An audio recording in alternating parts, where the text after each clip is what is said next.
What is it? What is it about this one that just... There's something in the water on this one. I don't know.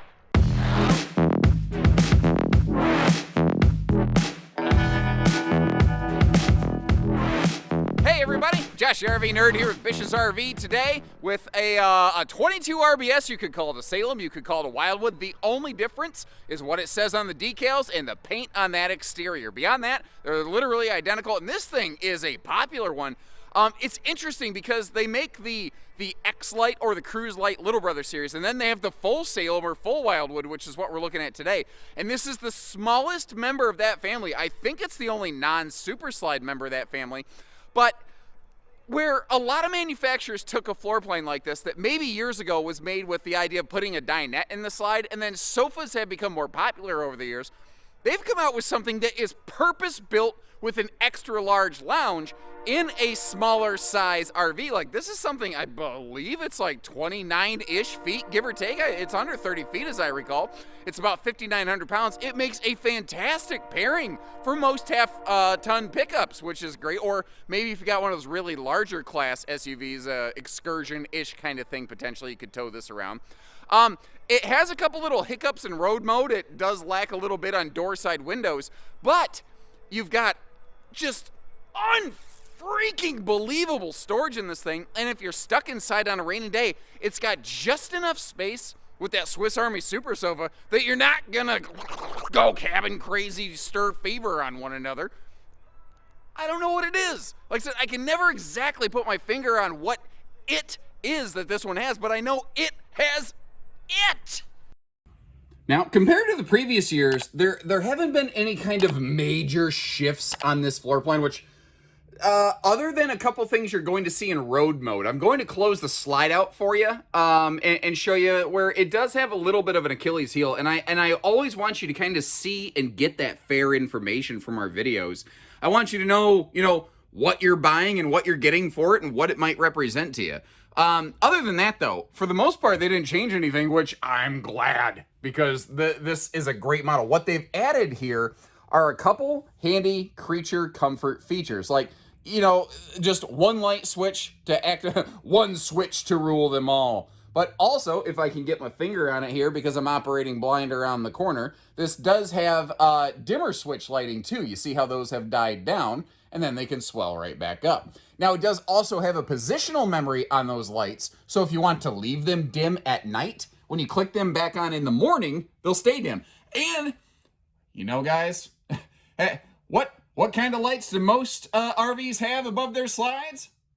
That's right, disco party lights, baby. And those things are a little aggressive for me sometimes. But this is what they did a little bit different right here. This is slightly longer than a lot of brands who build this floor plan, because if you look at it, this is like 3/4 of a VersaLounge that they have in here. You have a full sofa plus the little lounge or chaise lounge. I love it when the RV industry uses fancy words that seem like a little bit of a stretch. I don't know if I'd kind of call that a chaise lounge, but chaise very nice. Sorry, I'm just entertaining myself over here.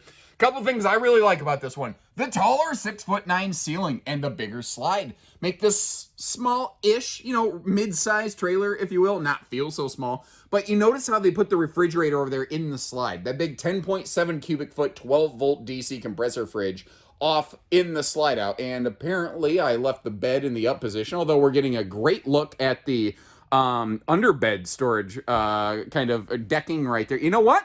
We're doing it live! We're going to jump up to the bedroom, and then we're going to finish circling around here. So both sides of this have nice full-length hanging closets, but notice how the power outlets are inside the closets. Seems weird. If you've never seen one of these before, hang with me a little bit. I do want to mention that these are all made with Camp Queens. However, you'll see when I put the bed down in just a minute, there is room over there for a true queen bed. Now notice, there is access to the full pass-through compartment from inside of the RV, but it is partitioned and sectionalized so that the inside-y stuff and the outside-y stuff don't mix. You know why I personally kind of like it like this? Because it keeps my inside and outside stuff separate. But if I'm in dingbat and I accidentally somehow lock the keys in the camper, or the lock gets jammed or damaged or something like that, if I flat out had to, I could crawl inside that thing and I could lift that bed deck up thanks to those gas struts, even with my chicken arms. And by the way, that was not a sound effect. But look at this. This is acting as like dresser storage, basically. These handy little collapsible cube totes. And if you don't like them, you could always take them out. But they're, if you notice, they're actually down in there. There's a little bit of a lip on that. So they don't tend to like bounce out, especially when they're full of stuff. They're going to be heavy enough. And we've got ourselves a handy little shoe garage down here. And another new for 22 feature, the laundry hamper. Or, as my friend Andy Dufresne from Shawshank Prison realized, that is the place that you keep the contraband. I'd like to thank our guest star, Morgan Freeman's badly imitated voice today. Thank you, Morgan Freeman's badly imitated voice. You're welcome. Now, I told you I was going to put the bed down. I was going to show you that there's plenty of room here for a true queen. I kind of wish they would just do it. They don't. Whatever. We can do it for you if we need to. Now, we also mentioned how there's power outlets inside the closet spaces. That's why. Because it has that handy little cutaway, which, if you're claustrophobic, the cutaway helps you feel not like something's in your face, you know, like suffocating you. The other thing is, it's a great spot to have like a phone charging overnight. Anybody else have friends who have no respect for the fact that you have a professional life and you need to sleep and maybe they don't? I've got friends that I have to keep my phone on do not disturb mode at night, and they just, like I said, they have no respect for it. Now, sitting over here at the lounge, one of the things I like about this is just, again, because it is so wide, you definitely have lots of space for people to sit beside one another. Now, the TV would be directly facing you, which is great. Obviously, there's no window in the entry door. All of your Salems and Wildwoods kind of do that. I guess on a plus side, it does help with heating and cooling efficiency. That being said, personally, I would still like a little frosty glass window in there. Standard electric space heat and Tootsie toaster down here, burning off the bunions with a handy little shoe warming garage down below. And something this does very well, again, is overall storage capacity that I don't know, it's more than I expect every time I get through this thing. Beginning up top here, remember taller ceiling. It's a 6'9" ceiling. Industry standard's about 6'6", although a lot of trailers have adopted this. Interestingly, this trailer has more total interior height space than a lot of ultralights with the big barreled vaulted roof. But that extra height, they throw shelving in there to really kind of maximize the total storage that you're getting out of it. As we work our way down below, they do a great job of giving us a backsplash. No side splash here, as is common with most of the industry. That is really one of our only good door side windows. At least it's a nice long one. And one of the things that's kind of funny with a lot of brands is they struggle to give us, easy reach outlets in the kitchen. That's one of the things I think they did very well on this one, because they left us dedicated counter space over here for prep, for dish drying racks, for appliances, griddles, whatever we want. But you can straight belly right up to the middle of the sink. And I get that the sink is offset a little bit, but you're standing in the middle of it. So it works very well. And the whole time I described this, I realized I wasn't actually like pointing at it directly with the camera. Apologies, I'm no Steven Spielberg. Moving on.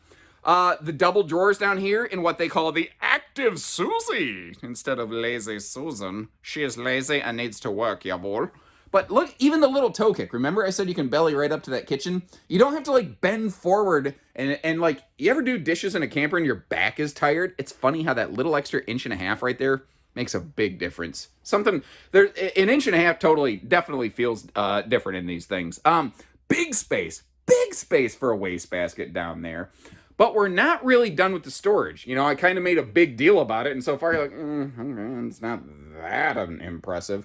Then we get around here to the walk-in closet, or clantry, as you were. This is well, a little bit more technically, I suppose, of a pantry-tainment center, because it is not intended to be used at all like a closet with hanging storage. Although what I would do with it is with these big open kind of wall spaces right here, I would probably put like broom hangers or something like that. And this could make a fantastic little broom closet too. But I like how they left you space to do that without making the shelves so deep. you have to do what? If you watch enough of my videos, you know I'm about to say, so you don't have to look like you're giving an elephant an enema. Because that is not the visual I think any of us are going for. Now, over here, again at the 3/4 VersaLounge, this thing only does everything. And I don't know that I've ever done this on this model, but I wanted to actually get up in here and show you the space in this thing, which it's cold enough. This is gonna feel a little chilly on the piggies, but I don't want to be grinding my shoes all over someone's furniture. What I want to show you is, like, I'm 6'3". You'll see me standing in the shower later, but I mean, even without taking the cushions off, I could legit lay here and take a pretty solid nap. And if I wanted to, this can fold down. You can convert this into an even larger sleeper. So, when you take me camping with you in your nice single Wildwood 22 RBS, I've got a cool space that I can lounge out, and it doesn't block the whole camper off when I'm doing it like a big, long, extendy hide-a-bed where you got to kind of do that, like, step like this to get over it, you know? I bet that was, like, the most attractive thing you've ever seen here today. Anyway, the other thing I wanted to show you, it's got these nice blackout shades because as I probably should have paid more attention, though I didn't go to film school, I'm all backlit over here, so you probably saw nothing but me but a silhouette. So, ta-da! I was right here the whole time. Gotcha! And where I think this is really great is, like, let's say, you know, you've got a grandkid coming for the weekend, or you're a single parent and you're taking your kids camping for the weekend, having a nice long space where even, like, a tall teen, or if you're doing buddy hunting camping or something like that, and you've got a tall guy, a tall lady, or who's somebody camping with you, if you're doing some sisters on the fly, whatever the case may be, you got big space. Or you know, you've got a half ton, you don't want a big rig, but you got 2 giant Dobermans or something like that. Throw a blanket on this thing, tuck it down so they're not going to tear it up. There's a big space for them to sleep tonight, so they're not sleeping all over the floor, tripping you up when you're getting your way over to the bathroom.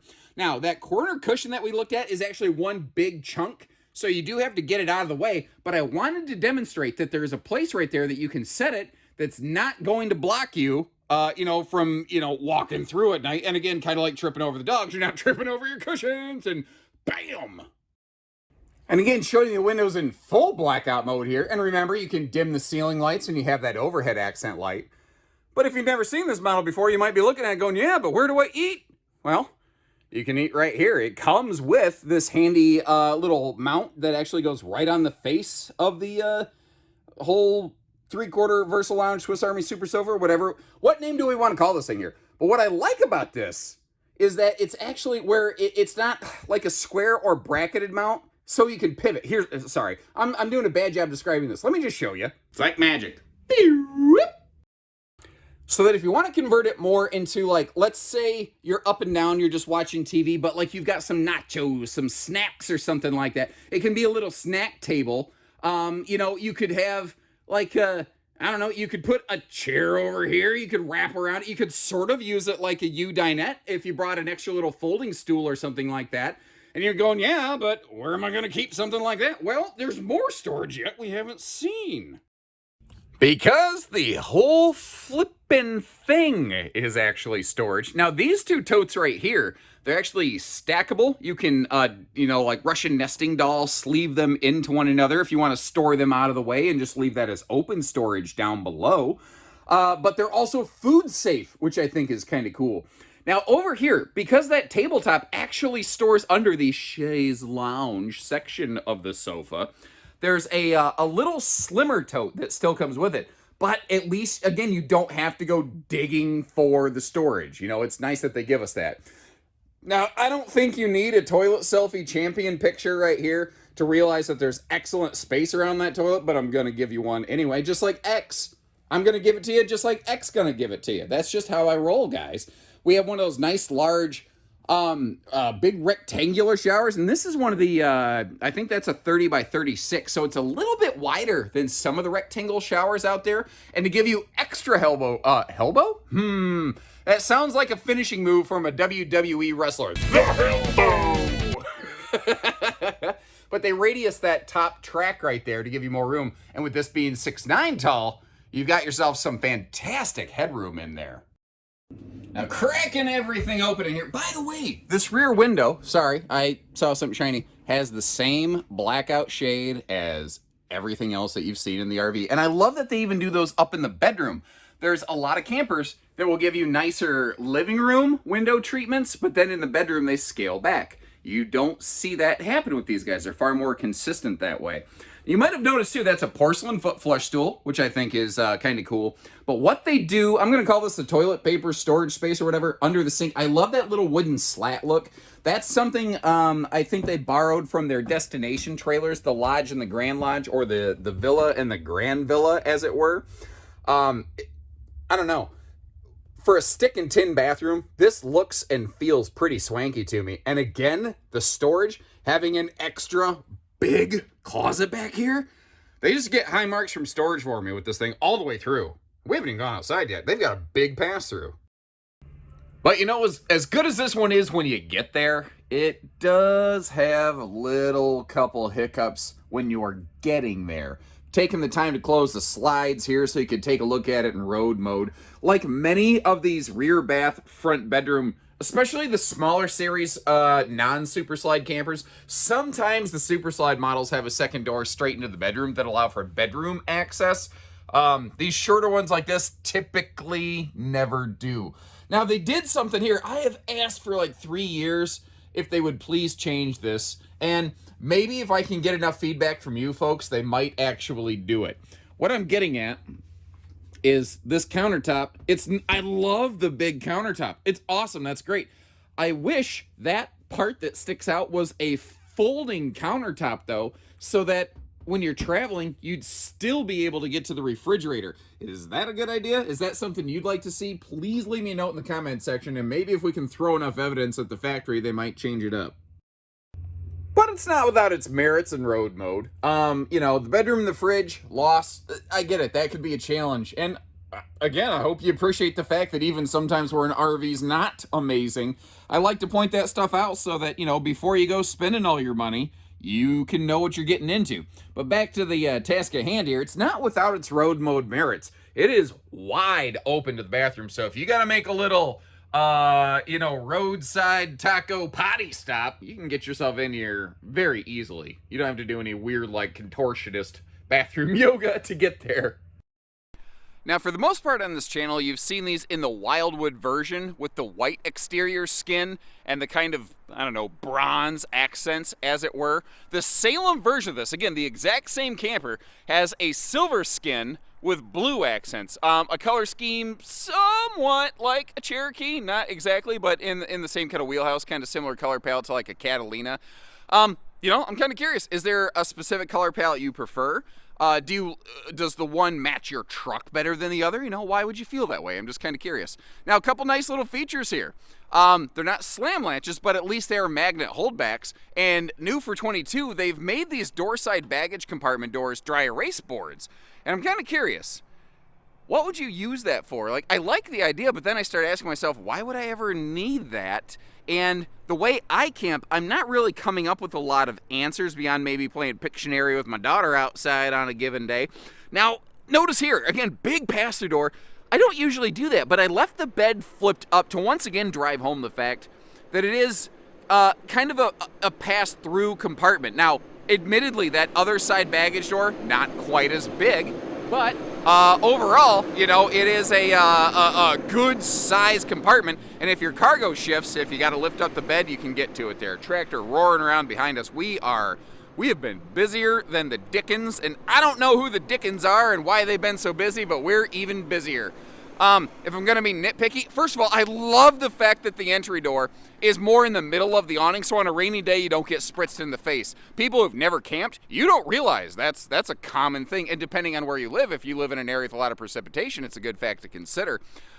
I sort of wish that front awning arm was a little longer, but this isn't bad. I can work with this. And how often do I cry about the speakers being mounted up too high? I know I sound like a broken record on that, but the fact is, these guys got it done. They put their TV hookups down there. And this model right here is one where, well, all the Salems and Wildwoods, the stable steps are standard, but this model actually really benefits from it, because do you see how those steps actually overlap with the tires right there? That allowed their engineers to better balance this thing so that you're getting a safer average tongue weight, you know? Now, on the back here, we do have a black tank flush. The spare tire is optional, which I don't like, but you notice how we obviously take care of you on that. Now, you see no ladder. What have you heard me talk about a lot lately here? How manufacturers have gotten rid of ladders, right? Well, Wildwood never really did them. However, Wildwood has maintained ladder prep. So that is a walkable roof. It's actually even a walkable slide. If you wanted us to put a ladder on, we can get a schematic from Wildwood with your VIN number, and we can apply that. Or if you have a Salem and Wildwood now, with the exception of only a few models, like if it has a giant rear window, or weirdly the 26D Bud, because there's no room for ladder mounts, all of their other full Salems and Wildwoods are ladder ready, which is cool, but not X-Lite and Cruise Light, so kind of keep that in mind. So we can put a ladder on this for you. Black tank flush right back here for you, and I like how the water and the electric isn't really overlapping. I know that's really not actually a big problem, but I do like it when they're separated. And one of the things I'm going to give them huge credit on, I call it best-in-class stability.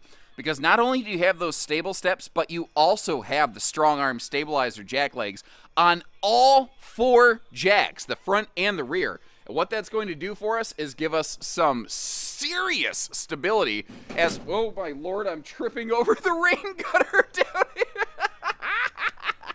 I don't usually record videos over here, nor is there usually the aluminum death snake waiting for me. Well, I'll have to keep that in mind. I am all screwed up now. That really jarred me. What was I talking about? Oh, slide out. We are slide awning prepped. You see the little brackets up there? If you're looking at an RV that doesn't have those brackets, by the way, that doesn't necessarily mean it cannot accept a slide awning.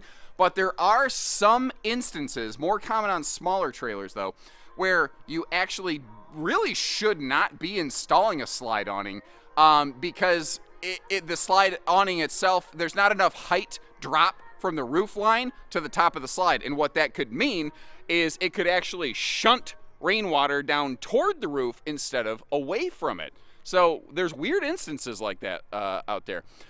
Now they do a weird thing up front here. When you look at this, looks like it has 30-pound propane tanks, right? Well, by default, no, it doesn't.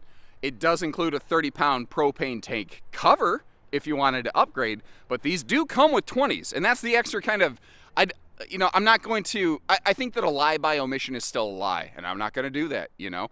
Also back here, you see you've got your handy little battery disconnect switch, which a lot of campers have, but I do like that it's there. And one thing I really want to showcase for you down here is the enclosed heated accessibility. This is something I ain't even going to say they borrowed. They straight stole from brands like Cedar Creek and Cardinal, the big Forest River high-end fifth wheels. As compared to a common corrugated underbelly, it's far more impact resistant. You can drop it in sections instead of the whole darn thing for service purposes, and you don't have to take a shop razor to cut it and then duct tape an access panel back up, which, I mean, forget that. For the kind of money you're spending, no way would I personally want somebody to duct tape my belly back together. What kind of nonsense is that? Well, you don't have to worry about it here. And on the full Wildwood and Salems like these, it is also forced air heated to help extend that camping season. Woo! Now, another thing here is this is a floor plan that isn't exclusive to Salem and Wildwood, but is more commonly found in the laminated world, and that's another thing that I like about this. They're not the only stick and tin builder, but they're one of the few.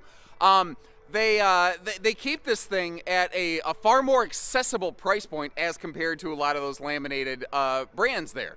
You're still getting the heated belly. You get the awesome stability factors on this thing. You get the taller ceiling. There's a lot of good that goes along with this one. So I'd be curious to know, what do you think about it? Where do you think it soars? Where do you think it falls? And you can at any time check the link in the video description for pricing and availability to see where we have one of these in either a Salem or a Wildwood in stock, or the laminated Heritage Glen and Hemisphere Hyperlight version of this we also have available. So whatever you're looking for, chances are we got it. So till next time, make sure to hit that subscribe button. Take care, stay safe, have fun, and best wishes from Bishes, everyone.